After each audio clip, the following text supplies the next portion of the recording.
கிறிஸ்துவுக்குள் அன்பானவர்களை, இந்த நாளிலும் அன்புடன் கிறிஸ்துவோடு நடப்பது எப்படி அப்படிங்கிற ஒரு தலைப்பை நாம் பார்க்கும் பொழுது, ஆண்டவராய் இயேசு கிறிஸ்து எல்லாரிடத்திலையும் அன்பாய் இருந்தார் என்று சொல்லி நாம் பார்க்கிறோம். அவர் தம்மை நேசிப்பவர்களோடு அன்பாய் இருக்கிற கர்த்தர், தன்னை தேடிகளோடு அன்பாய் இருக்கிற கர்த்தர். அதனாலதான் மறுதளித்து போனவர்களோடும் அன்பாய் இருக்கிற கர்த்தர் என்று சொல்லி நாம பார்க்கிறோம்.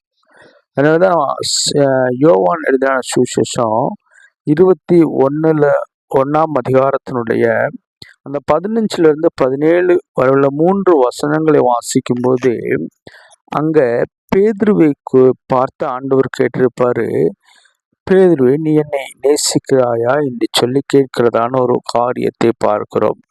3 முறை ஆண்டவர் என்ன செஞ்சிருப்பார், நீ என்னை நேசிக்கிறாயா என்று சொல்லி கேட்டிருப்பார். அதற்கு அவர் என்ன செய்ய 2 முறை அவர் ஆம் ஆண்டவரே என்று சொல்லி 3வது முறை அவர் என்ன செய்கிறார், அழுகிறதான ஒரு அனுபவத்தை நம்ம பார்க்கிறோம். ஆண்டவரே, எல்லாவற்றையும் நீங்க அறிந்திருக்கிறீங்க, அப்ப ஏன் என்னிடத்தில் இந்த மாதிரியான ஒரு கேள்வி என்று சொல்லி கேட்டுப்போது அவர் நினைச்சார், நீ என்னை நேசிப்பாய் என்று சொல்வாயானால் என் நாடுகளை நீ மேய்ப்பாயாக என்று சொல்லி ஒரு மிகப்பெரிய ஒரு ஊழியத்தை அங்கு அவரிடத்தில் நினைச்சார், ஒரு கொடுத்து போகிறதான ஒரு அனுபவத்தை பார்க்க முடிகிறது. அப்ப ஆண்டவராய் இயேசு கிறிஸ்து இந்த இடத்துல ஒரு காரியத்தை, அதாவது தெய்வத்தை நேசிக்கிறவர்களால் மட்டும்தான் என்ன செய்ய முடியும், ஆண்டுகளை சரியாக மேய்த்து கொள்ள முடியும் என்று சொல்லி நம்ம இந்த இடத்துல பார்க்க முடிகிறது. இன்னைக்கு ஆடுகள் அநேக இடங்களில் சிதறடிக்கப்பட்டு கொண்டிருப்பதை நாம் பார்க்கிறோம். ஆடுகள் இன்னைக்கு சிதறடிக்கப்பட்டு இன்னைக்கு தடுமாறி கொண்டிருக்கிற ஒரு அனுபவத்தை பார்க்கும்போது ஆண்டவர் நம்மை பார்த்து எதை கேட்கிறார் என்று சொன்னால், நீ என்னை நேசிக்கிறாய் என்று சொன்னால் என் ஆடுகளை மேய்க்க வேண்டும். அப்ப ஆண்டவரை நான் நேசிப்பதற்கு நான் எதை செயல்படுத்த வேண்டும் என்று சொல்லி பார்க்கும் பொழுது, சங்கீதம் 63 அதிகாரத்துல அந்த 1வது வசனத்தை நாம் தெளிவாய் நாம் பார்க்கிறோம் என்று சொன்னால், சங்கீதக்காரன் அங்க ஒரு காரியத்தை நமக்கு தெளிவுபட சொல்கிறார்.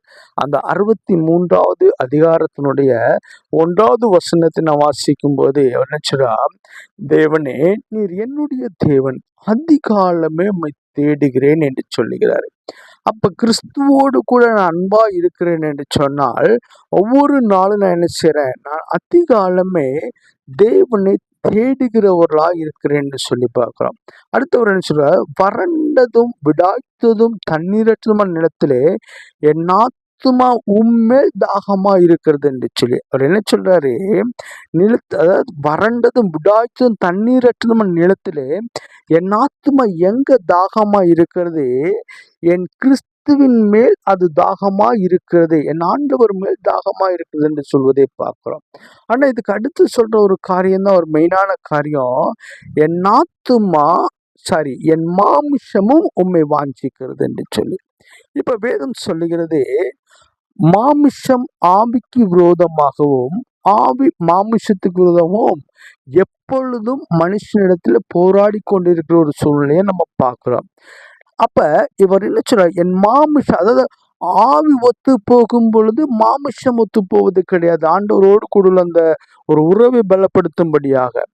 அப்ப ரெண்டா நிக்குது. அப்ப இது எங்கன்னு சொல்றேன் அப்படி சொன்னா, நான் என்ன செய்றேன், என் மாமிசம் உம்மை வாஞ்சிக்கிற, இதுதான் தெய்வத்தினோடு கூட உண்மையாய் அன்பா நடப்பார் என்று சொன்னால், அந்த மாமிசத்தினுடையதான காரியங்கள் எல்லாவற்றையும் விட்டு அதை காட்டிலும் மேலாக தன் சரீரமாகிய மாமிசமும் ஆண்டவரை தேடுகிறதான ஒரு அனுபவத்தை பார்க்கிறோம். அப்ப இந்த 1 8 வரைக்கும் உள்ள வசனங்களை வாசிக்கும் போது அவர் நினைச்சா, எப்படி ஒரு மனிதனுடைய வாழ்க்கையில தேவனோடு கூட அன்பா இருப்பவர்கள் எப்படி இருக்கணும் அப்படின்னு சொல்லிட்டு ஒரு காரியத்தை சொல்றதை நாம் பார்க்கிறோம். அதுல 9 11 வரைக்கும் வாசிக்கும் போதே, நாம் உண்மையாய் தேவனிடத்தில் அன்பா இருந்தால் நமக்கு ஆண்டவர் எதை செய்வார் என்று சொல்லி பார்க்க முடிகிறது. என் பிராணனை அழிக்க தேடுவர்களோ பூமியின் தாழ்விடங்கள் இறங்குவார்கள், அவர்கள் பட்டயத்தால் விழுவார்கள், நரிகளுக்கு இரையாவார்கள், ராஜாவோ தேவனில் களி கூறுவார், அவர் பேரில் சத்தியம் பண்ணியவர்கள் யாவரும் மேன்மை பாராட்டு. பொய் பேசுகளின் வாயை கர்த்தர் என்ன செய்கிறார்? அடைத்து போடுகிறார் என்று சொல்லி நம்ம பார்க்கிறோம். அப்ப தெய்வ அன்பு உண்மையாலுமே நமக்குள்ள இருக்கும் என்று சொன்னால், தெய்வீக அன்பு உண்மையாலேயே நமக்கு இருக்கும் என்று சொன்னால், நான் தெய்வத்தோடு கூட நடக்கிறேன்னு சொல்லுகிற விசுவாசிகளா நான் இருப்போம் என்று சொன்னால், ஆண்டவர் நமக்கு கொடுத்த அந்த வார்த்தை என்ன? அவர் என்ன செய்கிறார் என்று சொன்னால், அவர்கள் பட்டயத்தால் இறங்கி விழுவார், நரியில் இறங்கி விழுவார், பொய் பேசுவர் வாய் அடைக்கப்பட்டு போகும் என்று சொல்லி பார்க்கிறோம். இன்னைக்கு நம்முடைய வாழ்க்கையிலும் சில காரியங்களை நாம் உன்னிப்பாய் நான் கவனித்துக் கொள்ள வேண்டும். கிறிஸ்துவோடு கூட நான் அன்பாய் நடக்கிறேன் என்று சொன்னால், மற்றவர்களோடு கூட நினைச்சுவோம் ஐக்கியப்பட்டு இருப்போம். மற்றவர்களோடு கூட அன்பை பகிர்ந்து கொள்வோம். மற்றவர்களோடு கூட அவருடைய இக்கட்டான சூழ்நிலை ஒரு ஆறுதலான வார்த்தைகள் நம்ம வெளிப்படுத்துவோம். அப்பதான் நம்ம என்ன செய்ய முடியும்? அந்த தெய்வீக அன்புக்குள்ளே நான் நிலைநிற்க முடியும் என்று சொல்லி பார்க்க முடியுது. ஏன்னா மாமிசம் பலவீனம் உள்ளது. மாமிசம் உலகத்துல எல்லா காரியத்தையும் நம்ம இச்சித்து கேட்டுக்கிட்டே இருக்கோம். ஆனா ஆவியிலே உற்சாகப்பட்டு ஒரு மனுஷனால மட்டும்தான் தெய்வத்தோடு கூட ஐக்கியப்பட முடியும். அப்படிப்பட்ட அனுபவம் நமக்குள்ளே உருவாகி கிறிஸ்துவின் அன்பில் நம்மையும் இணைத்து சேர்த்து கொள்வோம். கர்த்தர் நிச்சயமாய் இந்த பரிசுத்தமான இந்த ஒரு நாடி ஆராதனையை உங்கள் ஆசீர்வாதமாய் மாற்றி தருவாராக. ஒரு நிமிஷம் ஜெபிப்போம். மகா இரக்கமும் கிருபை நிறைந்த எங்கள் அன்பின் பிதாவே, அப்பா, இந்த நாளிலே கூட ஆண்டவரே, கிறிஸ்துவோடு கூட நாங்கள் அன்பாய் நடக்கிறோம் என்று சொன்னால், நாங்கள் உம்முடைய ஆடுகளை மெய்ப்பொருளாய் இருக்க வேண்டும் என்று சொல்லியிருக்கிறீங்க. அன்பாய் இருக்க வேண்டும் என்று சொன்னால் எங்களுக்குள்ள எப்படிப்பட்ட தன்மைகள் இருக்க வேண்டும் என்று சொல்லி வேதத்தில் பார்க்கிறோம்.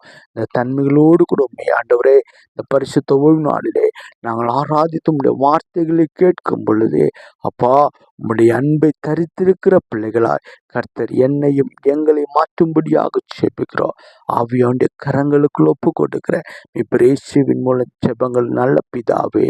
ஆமென், ஆமென்.